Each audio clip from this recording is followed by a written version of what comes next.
வணக்கம். மனம் கவர்ந்த பங்குச்சந்தை அப்படிங்கிற அந்த தொடரில் வார இறுதி நாட்களில் கமாடிட்டிஸில் கோல்டு, சில்வர் மற்றும் க்ரூட் ஆயில், அதே மாதிரி பங்குச்சந்தையில் நிஃப்டி மற்றும் அதனுடைய செக்டார்ஸுகளை பற்றி நம்ம பார்த்துட்டு வரோம்.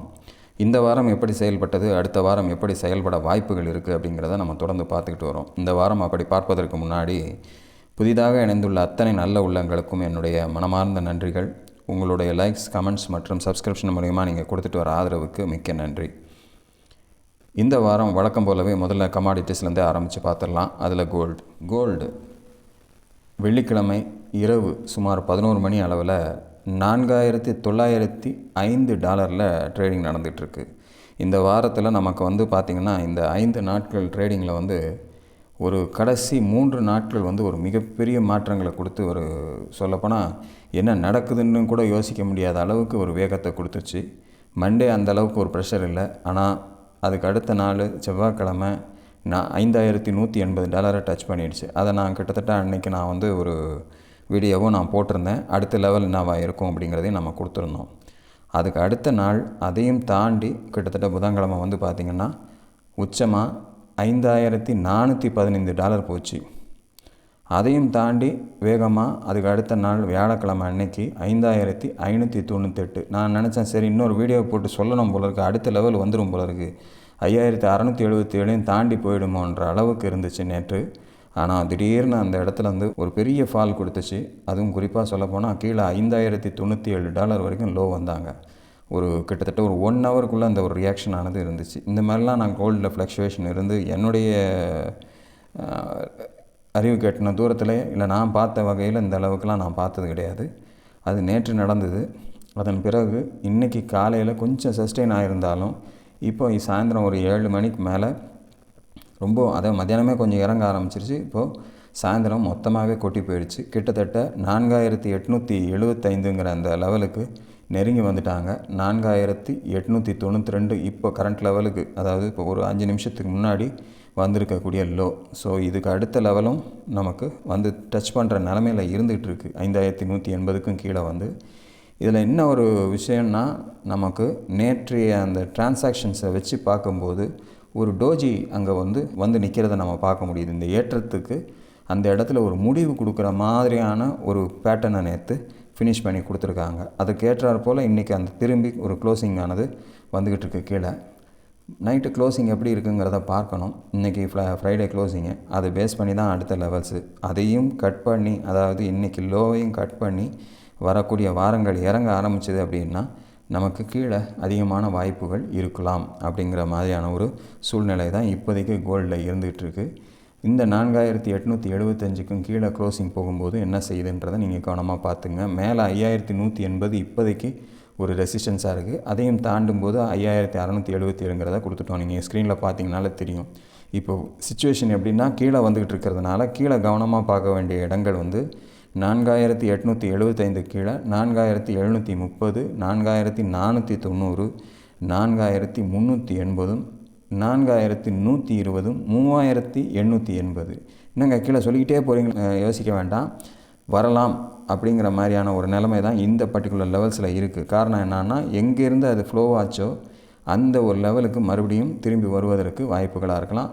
அதனுடைய இதில் நான் ஏற்கனவே ஒரு தடவை அந்த இறக்கம் வரும்போது சொன்னேன் 4,120 வரைக்கும் வரலாம் அப்படின்னு. பட் அந்த இடத்துல கொடுக்கல, அந்த வாய்ப்பை கொடுக்காமல் இந்த தடவை நமக்கு இப்போ வர்ற வேகத்தை பார்க்கும்போது 3,880 வரைக்கும் கூட ஒரு சான்ஸ் கொடுக்கலாம் அப்படிங்கிற மாதிரி இருக்குது.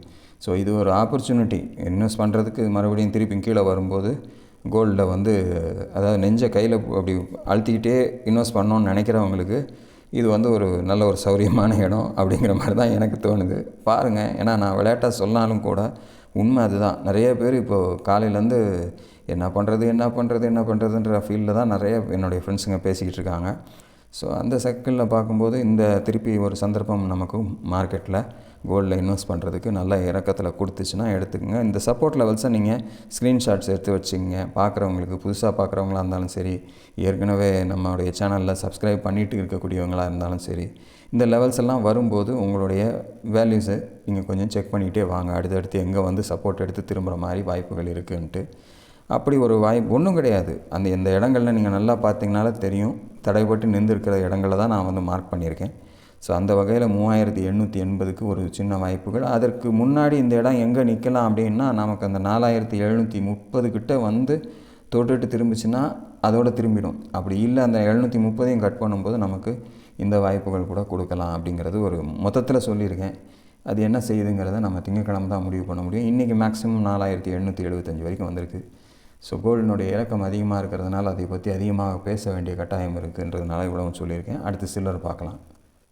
சில்வர் $90 இப்போ ட்ரேட் ஆகிட்டு இருக்கு. கரெக்டாக சொல்லப்போனால் கோல்டுக்கு சில்வரும் ஒன்றும் சளைக்கலை.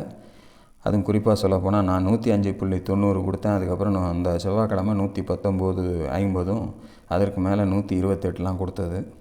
119.50 போய் அடிச்சிருச்சு. அதுக்கு மேலே 121ன்ற லெவலுக்கே போச்சு. ஆக்சுவலாக 121.64ங்கிறது ஆகி போச்சு. அதாவது நேற்று போனது அங்கேருந்து தான் ஒரு பெரிய ஒரு ட்ராப் ஆகி இதுலேயும் அந்த ஒரு டோஜி போன்ற ஒரு க்ளோசிங்கில் அந்த ஒரு பேட்டர்ன் கொடுத்துட்டு இன்றைக்கி அந்த இறக்கமானது ஒரு ஸ்ட்ராங்காக கிட்டத்தட்ட ஒரு 4 நாட்கள் ஏற்றம் அப்படியே ஒரே நாளில் கரைச்சி குடித்த மாதிரி இறங்கிடுச்சு. ஸோ இதுலேயும் வந்து 86.45ன்ற லெவலுக்கு அடுத்தாப்பில் வந்துக்கிட்டு இருக்குது. இப்போ 89.80 ட்ரேட் ஆகிட்டு இருக்குது. ஸோ சொல்ல நமக்கு இறங்கிட்டே வர்றதுனால அடுத்த லெவல் சொல்கிறதுக்குள்ளே இன்னும் மறுபடியும் இறங்கிடும் போல இருக்குது. அவ்வளோ வேகமாக இறங்குது. ஸோ 86.45, 83 அண்டு 78.10 இதெல்லாம் வந்து முக்கியமான சப்போர்ட் லெவல்ஸ்.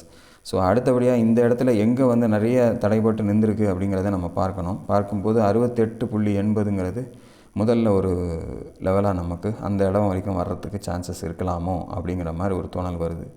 அந்த வாய்ப்பை கொடுக்குதா அப்படிங்கிறத நம்ம சில்வர் பார்க்கணும். இந்த ஏற்றத்துலேருந்து இறங்கி வந்து 68.80 வரைக்கும் வருதா, இல்லை 78.10 கிட்ட அந்த 83க்கும் 78.10 கிட்டே நிற்கிதான்றதை நம்ம பார்க்கணும். இந்த லெவலுக்குள்ளே தான் எங்கேயாவது ஸ்டாப் பண்ணுறதுக்கு சான்சஸ் இருக்குது. ஏன்னா அடுத்த கேண்டில் ஃபார்ம் ஆனால் அதில் ஒரு $6 $7 இறங்கினா அந்த 78.10 வரலாம். அதையும் உடச்சதுன்னா இன்னொரு $10 கிடைக்கிறதுக்கு நமக்கு கீழே இறங்கி வந்து தொடர்றதுக்கான வாய்ப்புகள் இருக்கலாம். அப்படிங்கிறதுக்காக அதை நான் பார்த்துருக்கேன்.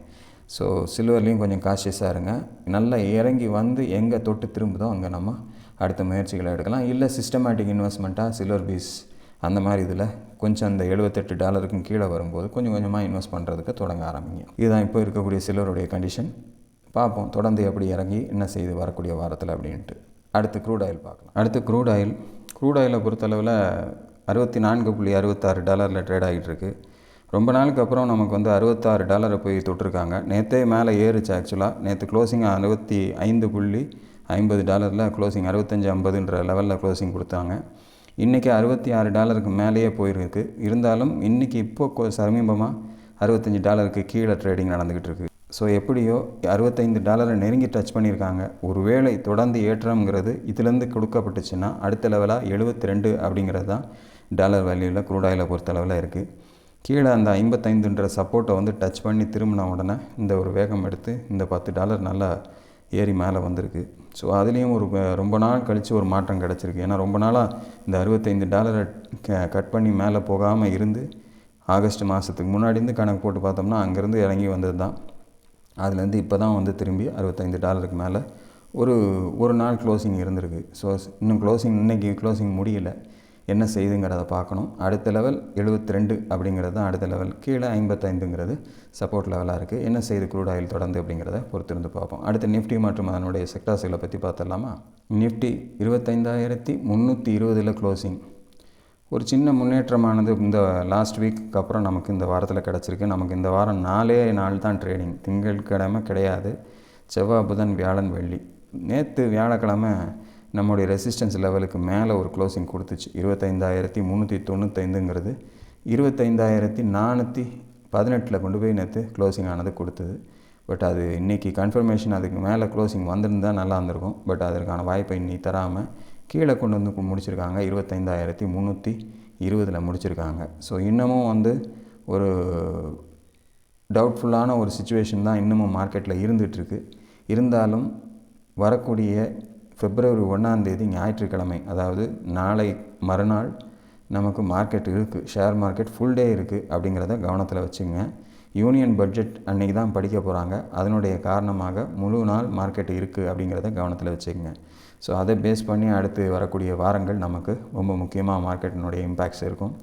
வேர்ல்டு லெவல் இம்பேக்ட்ஸும் ஒரு பக்கம் இருக்கிற இந்த சுச்சுவேஷனில் இப்படிப்பட்ட ஒரு சூழ்நிலையோடு நமக்கு பட்ஜெட்டும் வர்றதுனால ஃப்ளக்சுவேஷன்ஸ் அப்படிங்கிறது மார்க்கெட்டில் வரக்கூடிய வாரங்களில் கொஞ்சம் ஸ்ட்ராங்காகவே இருக்கிறதுக்கு சான்சஸ் இருக்குது அப்படிங்கிறத கவனத்தில் கொண்டு உங்களுடைய பொசிஷன்ஸை கவனமாக பார்த்துக்குங்க. லெவல்ஸில் கவனம் செலுத்துங்க. மார்க்கெட்டினுடைய கண்டிஷன் எந்த இடத்துல போய் அதிகமாக சப்போர்ட் எடுத்துருக்கு, எங்கெங்கே ரெசிஸ்டன்ஸ் ஆகிருக்கு அப்படிங்கிறதெல்லாம் கவனமாக பார்த்துங்க. மேலே போதுன்னு நம்ம ரொம்ப கண்மூடித்தனமாகவும் வந்துடக்கூடாது. கீழே வந்தாலும் எந்த இடத்துல கரெக்டான இடம் சப்போர்ட் எடுக்கிற இடத்துல நிற்கிதா அப்படிங்கிறதெல்லாம் இந்த நேரத்தில் தான் நம்ம ரொம்ப கவனமாக பார்த்துக்கணும் அப்படிங்கிறதையும் கவனத்தில் கொண்டு வேலை செய்யுங்க. தொடர்ந்து இந்த வாரம் அந்த பட்ஜெட்டினுடைய இம்பேக்ட்ஸ் மார்க்கெட்டில் இருக்கும். அடுத்து ஒரு 4 நாட்களுக்கு இருக்கும். ஏன்னா அவங்க படித்து முடித்த பிறகு ஒவ்வொருத்தருடைய வியூஸும் வரும். அப்படி வரும்போது அதற்கான மாற்றங்களும் நமக்கு இருக்கும். என்னென்ன மாற்றங்கள் அவங்க சொல்லியிருக்கிறாங்களோ அதை சார்ந்து இருக்கக்கூடிய துறைகளில் நிறைய மாற்றங்கள் அந்த ஷேர்களில் நமக்கு வரத்துக்கு வாய்ப்புகளாக இருக்கும். என்ன செய்ய போகுது அப்படிங்கிறத நம்ம வர ஞாயிற்றுக்கிழமை அந்த பர்டிகுலராக யூனியன் பட்ஜெட் முடிஞ்சு நமக்கு மார்க்கெட் முடிஞ்ச பிறகு நமக்கு என்ன தோணுதுன்றதை நம்ம கவனத்தில் கொள்ளும். அடுத்து செக்டார்ஸுகளை பார்த்துடலாமா? செக்டார்ஸுகளை நம்ம வழக்கமாக முதல்ல பார்க்குறது பேங்க் நிஃப்டி 59,610 அப்படிங்கிறது முடிஞ்சிருக்கிற லெவல். ஒவ்வொரு முறையும் இறக்கம் கண்டு கீழே வந்தாலும், அதாவது போன வெள்ளிக்கிழமை பார்த்திங்க அப்படின்னா நல்ல ஒரு இறக்கம் கண்டு 58,730 கீழே கொண்டு க்ளோசிங் கொடுத்தாங்க. 58,473 போன வெள்ளிக்கிழமை முடிஞ்சுது. அங்கேருந்து ஒரு நல்ல ஒரு வேகம் எடுத்து இந்த வாரம் பூராவுமே மேலே கிட்டத்தட்ட அந்த 60,130ங்கிறது நேற்று வியாழக்கிழமை 60,060 வரைக்கும் போயிடுச்சு. ஸோ இன்றைக்கி கொஞ்சம் இறங்கி 59,610 முடிச்சிருக்காங்க. ஒருவேளை இந்த பட்ஜெட்டையும் தாண்டி அடுத்த வாரம் நல்ல ஒரு செய்திகள் வங்கிகளுக்கு கிடச்சிதுன்னா 60,130 தாண்டும்போது 60,960 அப்படிங்கிறது அடுத்த லெவலாக இருக்கும். கீழே 59,310 58,730 மறுபடியும் ஒரு நல்ல சப்போர்ட்டாக பேங்க் நிஃப்டிக்கு இருக்கும் அப்படிங்கிறத கவனத்தில் வச்சுக்கோங்க. அடுத்த செக்டார் பார்க்கலாம். ஃபின் நிஃப்டி 27,330 முடிச்சிருக்காங்க. 26,580 அப்படிங்கிறது ஒரு சப்போர்ட் லெவல். அந்த லெவல் வரைக்கும் போன வாரமே இறங்கி வந்துருச்சு. இந்த வாரத்தினுடைய திங்கட்கிழமை லோ 26,695 அப்படிங்கிறது நமக்கு இந்த வாரத்தினுடைய மேக்ஸிமம் லோ கீழே போயிருக்கு. 26,580ங்கிறதுல ஒரு 100 புள்ளிகள் பின்னாடி முடிஞ்சிருக்கு. அதற்கு மேலே போகும்போது நமக்கு இந்த வாரம் கிட்டத்தட்ட 27,570ன்ற அந்த ரெசிஸ்டன்ஸை நெருங்கி வியாழக்கிழமை அன்றைக்கி 27,562ன்றதை போய் டச் பண்ணியிருக்காங்க. பட் இன்றைக்கி க்ளோசிங் 27,330 அப்படிங்கிறது முடிஞ்சிருக்கு.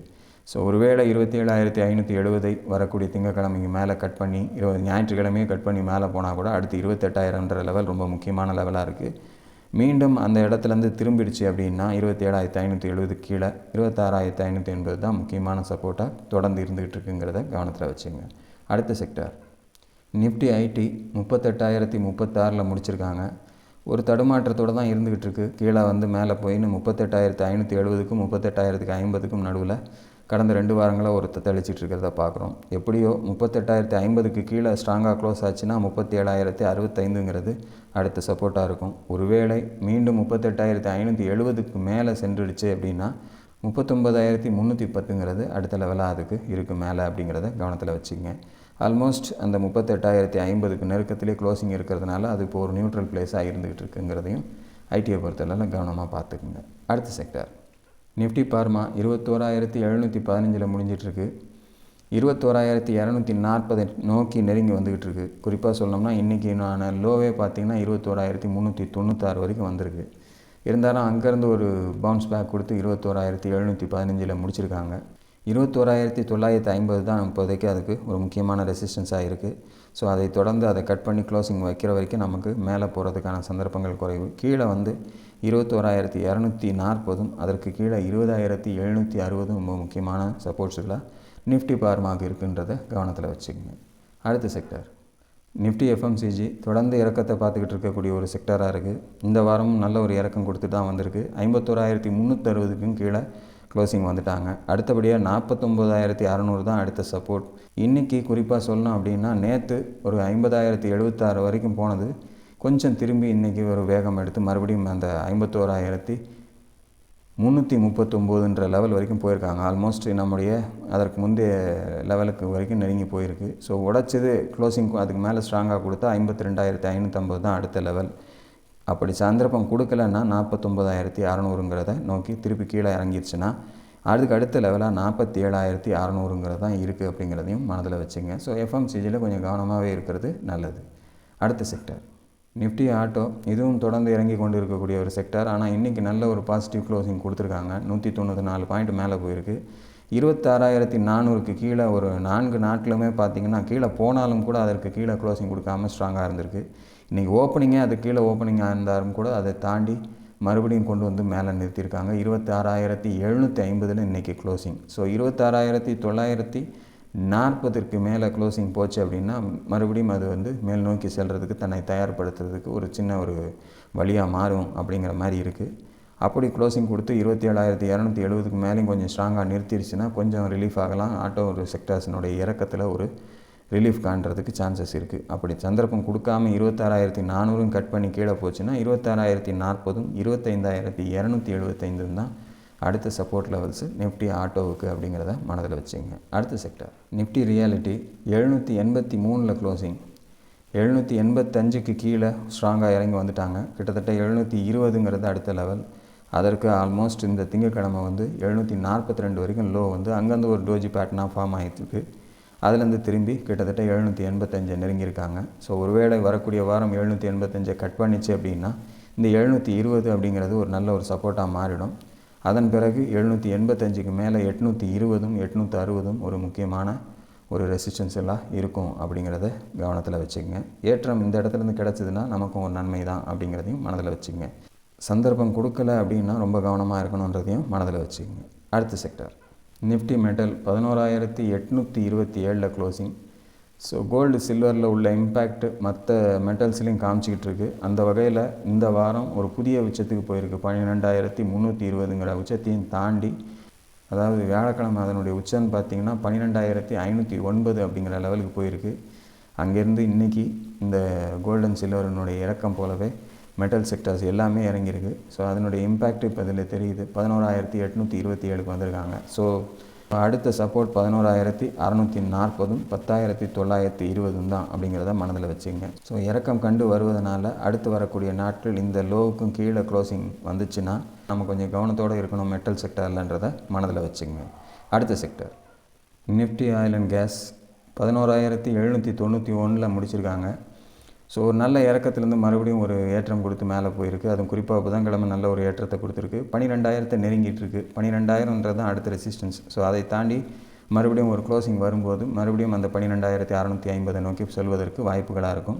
கீழே 11,480ங்கிறது மறுபடியும் ஒரு நல்ல சப்போர்ட்டாக நிஃப்டி ஆயில் அண்ட் கேஸுக்கு மாறி இருக்குது அப்படிங்கிறத மனதில் வச்சுக்கோங்க. இதுதான் இந்த வாரத்துக்கான செக்டார் லெவல்ஸ். ஓவராலாக நிஃப்டியை பொறுத்தளவில் 25,320 க்ளோசிங். ஸோ இந்த வரக்கூடிய சண்டே அன்னைக்கு நமக்கு இருக்கக்கூடிய யூனியன் பட்ஜெட்டினுடைய ரியாக்ஷன்ஸ் மார்க்கெட்டில் கண்டிப்பாக இருக்கும். ஸோ கவனமாக இருங்க.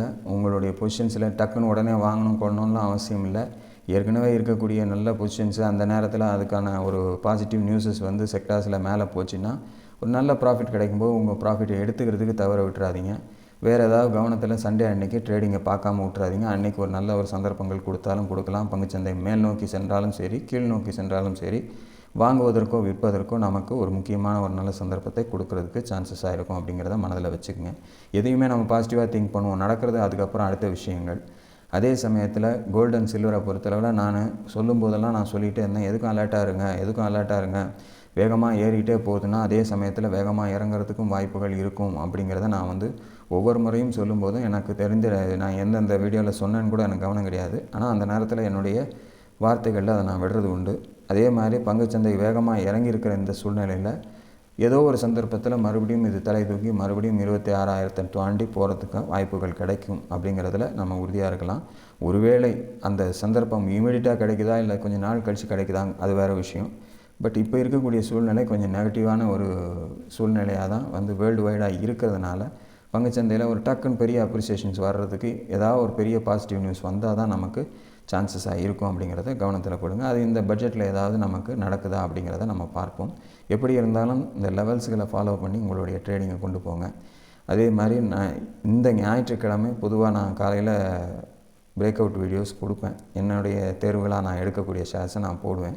ஆனால் ஞாயிற்றுக்கிழமையே ட்ரேடிங் இருக்கிறதுனால நம்ம அந்த நேரத்தில் எதுவும் சொல்கிறதுல பறிக்காது. ஏன்னா மார்க்கெட் கண்டிஷன் அன்றைக்கி எப்படி இருக்குன்னு சொல்ல முடியாது. அதை பொறுத்து நம்ம ஒருவேளை சந்தர்ப்பங்கள் சரியாக இருந்து அன்றைக்கி மார்க்கெட் நல்லா ஸ்ட்ராங்காக க்ளோஸ் ஆச்சுன்னா திங்கட்கிழமை காலையில் கொடுக்கறதுக்கு முயற்சி பண்ணுறேன். அப்படி இல்லைன்னா வழக்கம் போல் இந்த வாரத்தில் அந்த சண்டே கொடுக்கக்கூடிய வீடியோவை ஸ்கிப் பண்ணிவிட்டு டைரெக்டாக நான் புதன்கிழமை சந்தர்ப்பத்துக்கு ஏற்றாற்போல் ஒரு 2 நாள் அந்த மார்க்கெட்டை நம்ம வாட்ச் பண்ணிவிட்டு அதுக்கப்புறம் அடுத்த முடிவுகளுக்கு போகலாம் அப்படிங்கிறதுக்காக நான் யோசனை பண்ணி வச்சுருக்கேன். ஸோ நீங்களும் மனதில் வச்சுக்கோங்க. ஏன் நான் தவிர்க்கணும்னு நினைக்கிறேன் அப்படின்னா, சொல்கிறது ரொம்ப முக்கியம் இல்லை, அதே மாதிரி சொல்கிறது ரொம்ப சாதாரணமும் சொல்லிட்டு போயிடலாம். ஆனால் மார்க்கெட்டில் நமக்கு அது பலிக்கணும். இறங்கிட்டே இருக்கிற மார்க்கெட்டில் நம்ம எதை சொன்னாலும் மேலே போகும். எல்லாருக்கும் ஒரே சந்தோஷமாக இருக்கும். சார் நீங்கள் சொன்னீங்க சார், மேலே போயிடுச்சு சார், அப்படி சார் இப்படி சார் எல்லாம் இருக்கும். ஆனால் அதே சமயத்தில் இறங்குற மார்க்கெட்டில் நம்ம ரொம்ப கவனமாகவே இருக்கணும். வாய்ப்பு தந்தால் மட்டும்தான் முயற்சி பண்ணணும். வாய்ப்பு தரலை அப்படின்னா பேசாமல் இருந்துட்டு அந்த சரியான சந்தர்ப்பம் கிடைக்கிற வரைக்கும் நம்ம முயற்சிக்கலாம். எதுக்கு நம்ம மேலே போகும்போதெல்லாம் ப்ராஃபிட் புக் பண்ணிங்க அப்படின்னு நான் சொல்கிறதுக்கான காரணங்கள் என்னென்னா, எப்போ எந்த சந்தர்ப்பத்தில் மார்க்கெட் நம்மளை இப்படி கீழே தள்ளிட்டு வரும்னு சொல்ல முடியாது. ப்ராஃபிட் புக் பண்ணி வச்சுருந்தா நம்ம கையில் கொஞ்சம் காசு இருக்கும். மறுபடியும் திருப்பி கீழே வரும்போது அதை மறுபடியும் பர்ச்சேஸ் பண்ணுறதுக்கு நமக்கு ஒரு நல்ல சந்தர்ப்பங்களாக இருக்கும் அப்படிங்கிறதுக்காக நான் அதை சொல்கிறேன். ஸோ என்னுடைய சப்ஸ்கிரைபர்களுக்காகவே தான் நம்ம இந்த வார்த்தைகளை நான் பொறுமையாக வைக்கிறேன். ஸோ என்னோடய வயது கூடினவங்களும் இதில் இருப்பீங்க. நான் சொல்கிறத அட்வைஸாக எடுத்துக்க வேண்டாம், ஒரு ஐடியாவாக எடுத்துக்கிட்டு உங்களுக்கு திருப்திகரமாக இருந்தால் மட்டும் உங்களுடைய முதலீட்டை உங்களுடைய பங்குகளில் நீங்கள் செலுத்துறதுக்கு தயாராக இருங்க. நானும் இந்த பட்ஜெட்டினுடைய செயல்பாடுகளுக்கு ஏற்றாற் போல் எப்படி வாய்ப்பு கிடைக்குதோ அப்படி உங்களோட இணைய காத்திருக்கிறேன். அதுவரையில் நன்றி, வணக்கம்.